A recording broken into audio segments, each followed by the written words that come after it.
Hi there and welcome to my art channel. Thanks so much for stopping by. I hope you enjoyed today's video. It's a speed draw and a speed paint video, and I'm going to be showing you my whole process of how I do my digital art from sketch to the final illustration.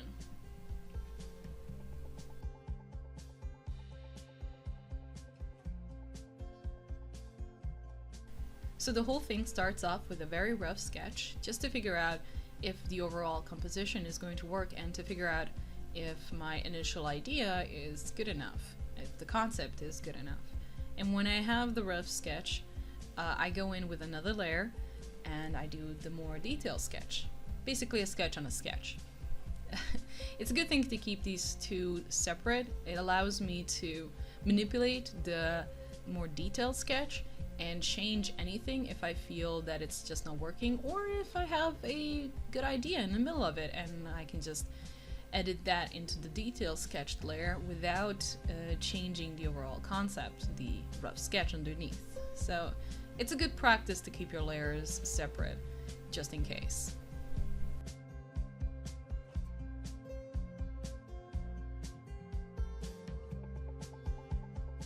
Once the sketch is complete and done, it's time for my favorite part, and that's the line art.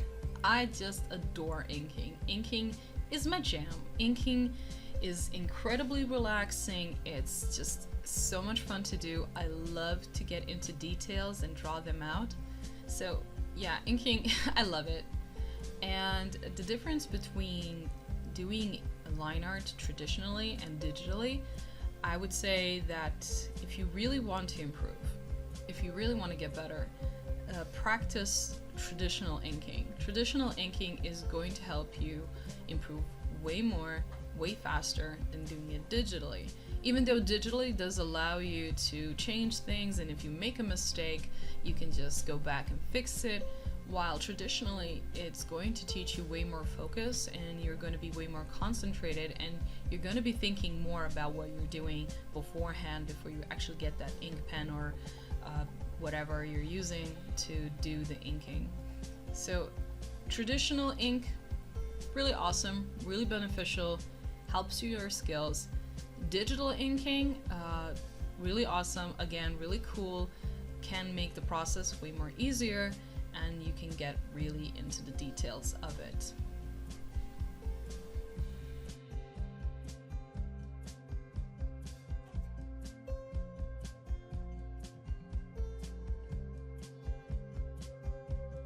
Can we take a moment to appreciate the copy-paste option? I swear, copy-paste has saved me so much time and so much frustration, making things so much easier. I can't even imagine the amount of time I've saved because of copy-paste. And hands up guys, if you've ever found yourself drawing something traditionally and just going for that Control-C button. I can't even count the times that I felt so stupid that I was going for the Control-C button only to realize that in my hand I have a pen and in front of me is a paper and not a tablet. So many times. Good times. Good times were had. Alright, let's talk about the concept behind this piece. Let's say it's a little bit of a story time. Not as interesting as many other YouTubers probably have incredible stories. Mine isn't that interesting. It's more sentimental and nostalgic. So the inspiration behind this piece is actually my imaginary friend that I had when I was 6 years old, and when I was 6 I would have these nightmares, and unlike a lot of people, when I wake up from nightmares I'm paralyzed. I don't scream out or anything, so I'm basically just lying there paralyzed, screaming in my head and just not being able to move. And when I was a kid it was even more, traumatizing and terrifying to be just laying there all paralyzed while, the big bad monsters under the bed are creeping about and you're just scared. So when I was a kid, I imagined a friend who was a wolf because, surprise, surprise, my favorite animal is a wolf, so of course it's going to be my imaginary friend. So it was this giant, black, scary, creepy looking wolf who would come and save me from my nightmares and monsters under the bed. And yeah, it was a very nostalgic thing for me, and it was definitely a time when I wasn't so social. Well, to be honest, I'm not that social now, but in that time it was very hard for me to make friends, and my wolf was my best friend, and he would save me whenever I was scared or whenever I was lonely. And I just wish I gave him a name. For some reason, he never got a name. So it's very hard to talk about it because he does not have a name. I feel very bad now.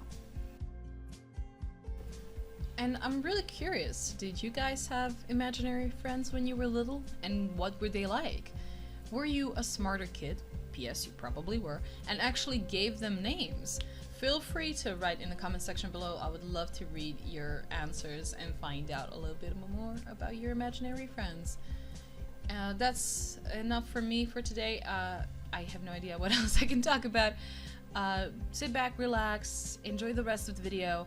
I'll see you at the end of the video. Till then, enjoy. Okay, bye.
final illustration is ready, and if you've made it into the video this far, wow, I'm impressed, and I really appreciate it.